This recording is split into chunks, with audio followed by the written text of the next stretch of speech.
Hello दोस्तों, आज की इस वीडियो में हम बात करने वाले हैं रोमेटिक फ़ीवर के बारे में। तो रोमेटिक फ़ीवर की डेफिनेशन, उसकी एटियोलॉजी, उसकी पैथोजेनेसिस, डायग्नोसिस और ट्रीटमेंट हम आज की इस वीडियो में देखने वाले हैं। तो इस वीडियो को पूरा देखिए। तो दोस्तों चलिए शुरू करते हैं रोमेटिक फ़ीवर की डेफिनेशन से। तो रोमेटिक फ़ीवर की डेफिनेशन क्या कहती है?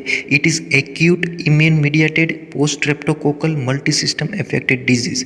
हम वर्ड टू वर्ड समझते हैं तो जो ये रोमेटिक फ़ीवर होता है वो मेजरली एक्यूट होता है, मतलब शॉर्ट ड्यूरेशन में वो डिजीज़ होता है।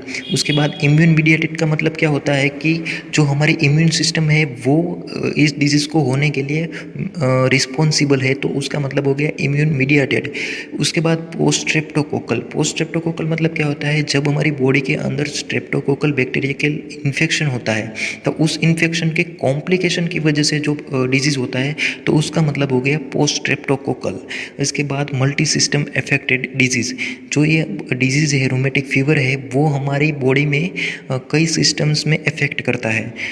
और जो रोमेटिक फ़ीवर है वो 5 से 15 एज के बच्चों के ग्रुप में बहुत पाया जाता है। उसके क्योंकि बहुत स्ट्रेप्टोकोकल इन्फेक्शन होते हैं उसमें लगने के चांसेस बढ़ जाते हैं, क्योंकि जो 5 से 15 एज के बच्चे होते हैं उसमें जो इम्यूनिटी लेवल होता है वो बहुत कम होता है, तो इसकी वजह से इन्फेक्शन लगने के चांसेस बढ़ जाते हैं। और क्या होता है कि जो हमारे कई सारे सिस्टम्स है उसकी जो कनेक्टिव टिश्यूज़ हैं उसमें वो लेजन प्रोड्यूस करता है। तो वह कई कई कौन कौन सी जो कनेक्टिव टिश्यूज़ में लेजन प्रोड्यूस करता है? तो पहला हो गया हार्ट, जॉइंट, ब्रेन और स्किन। इस जो सिस्टम्स होते हैं उसमें रोमेटिक फ़ीवर मेजरली इफेक्ट करता है।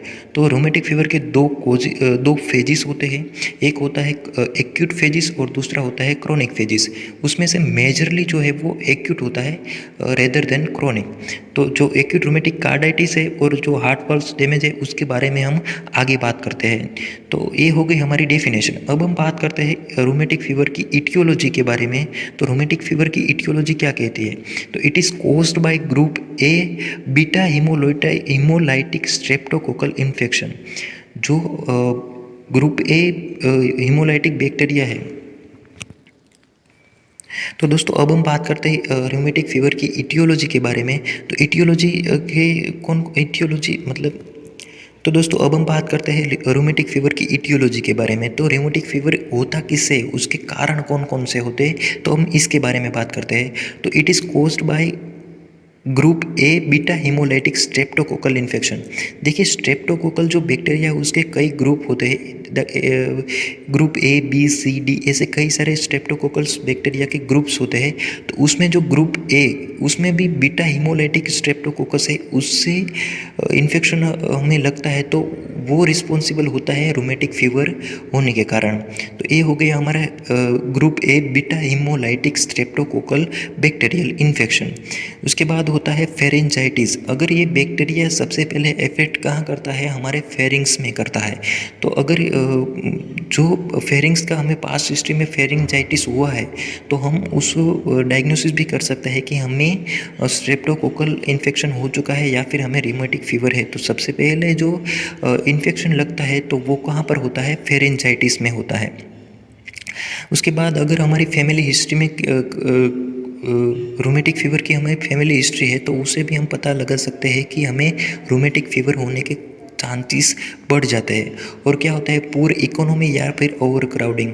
देखिए अगर एक पर्टिकुलर एरिया में बहुत सारे ह्यूमंस है, बहुत सारे पॉपुलेशन है, तो उसमें जो है स्ट्रेप्टोकोकल इन्फेक्शन लगने के चांसेस बढ़ जाते हैं। तो इसकी वजह से रोमेटिक फ़ीवर होने के चांसेस भी बढ़ जाते हैं। तो ये थी रोमेटिक फ़ीवर के कारण जिसकी वजह से हमें रोमेटिक फ़ीवर होता है। तो अब हम बात करते हैं पैथोलॉजी के बारे में कि इसकी मैकेनिज़्म कैसी है। वो बैक्टीरिया हमें हमारी बॉडी के अंदर एंटर होने के बाद वो क्या क्या प्रोड्यूस करता है जिसकी वजह से हमें फ़ीवर आता है। तो सबसे पहले ओवर क्राउडिंग हो गई।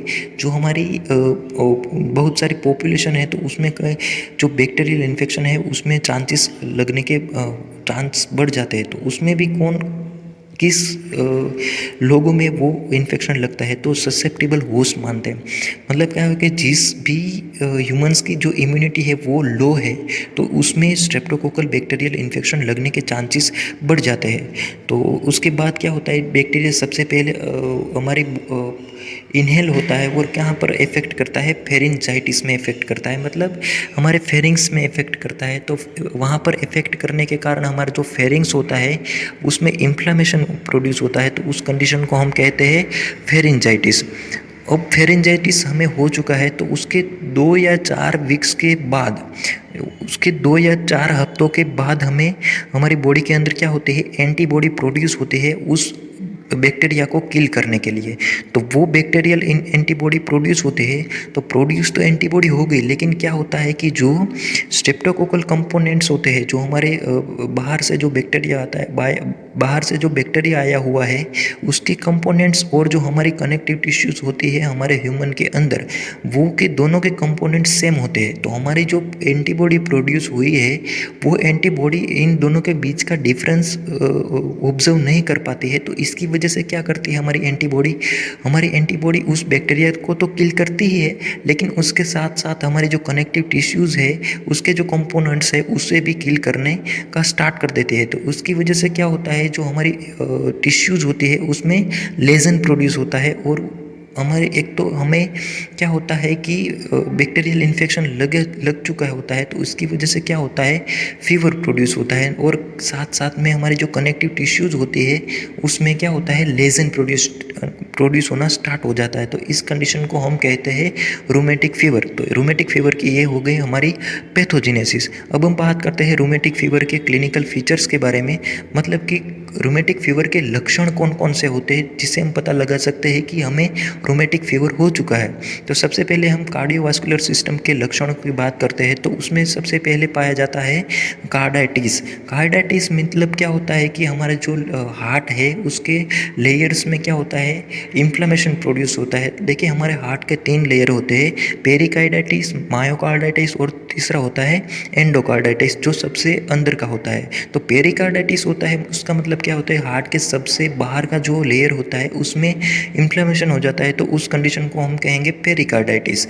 उसके बाद आता है मायोकार्डाइटिस। मायोकार्डाइटिस होता है वो बीच का लेयर होता है हमारे हार्ट का, और उसमें जो ये फीवर की कॉम्प्लिकेशंस की वजह से क्या होता है, उस लेयर में स्कार प्रोड्यूस हो जाता है।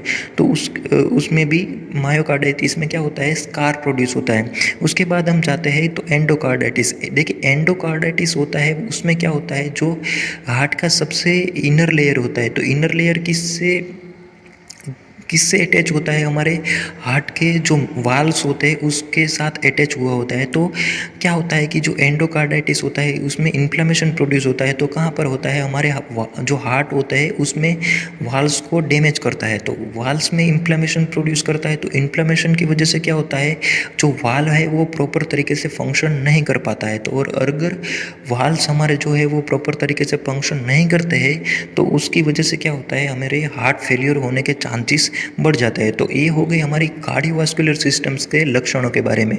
अब हम बात करते हैं जॉइंट में क्या क्या लक्षणों देखने को मिलते हैं, तो उसमें आता है पॉलीआर्थराइटिस आता है। तो देखिए जो हमारी एंटीबॉडी है, एंटीबॉडी की वजह से जो कनेक्टिव टिश्यू में लेजन आ रहा है, तो उसमें हार्ट में जो जॉइंट होता है जॉइंट में भी क्या होता है, आर्थराइटिस प्रोड्यूस होता है। पॉलीआर्थराइटिस का मतलब क्या होता है कि वो कई सारे जो जॉइंट्स होते हैं उसमें अफेक्ट करता है, इस कंडीशन को हम कहते हैं पॉलीआर्थराइटिस।